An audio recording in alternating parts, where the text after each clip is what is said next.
हलकी फुलकी सुशिला. रेसिपीचं नाव आहे सुशिला.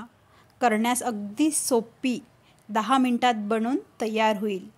रोजच्या नाश्त्यापेक्षा काहीतरी वेगळं, खाण्यास आणि बनवण्यास अगदी सोपी. मी इथे वापर केला आहे अर्धा किलो मुरमुऱ्यांचा.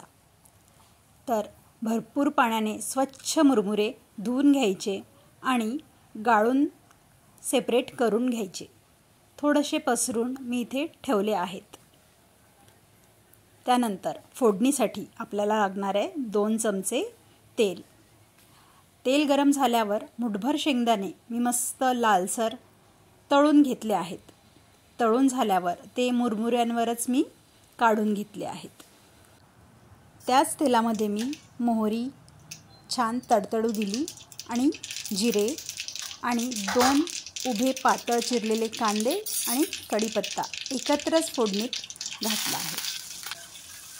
4 ते 5 सुक्या लाल मिरच्याचा वापर मी इथे केला आहे. तुम्ही हिरव्या मिरच्यासुद्धा वापरू शकता. तुमच्या आवडीप्रमाणे तिखट कमी जास्त करू शकता.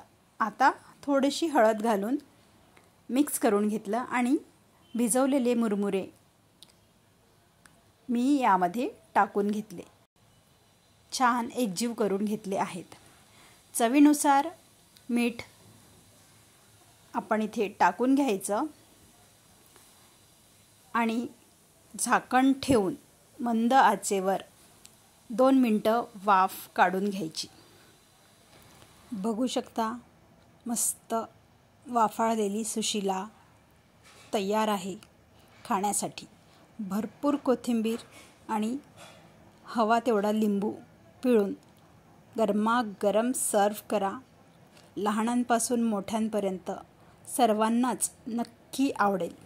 तयार आहे इझी टेस्टी सुशिला. माझ्या चॅनलला सबस्क्राईब नसेल केलं तर सबस्क्राईब नक्की करा. कमेंट करा, लाईक करा, शेअर करा. तुम्हाला काही क्वेश्चन असतील तर ते सुद्धा विचारा. Thanks for watching.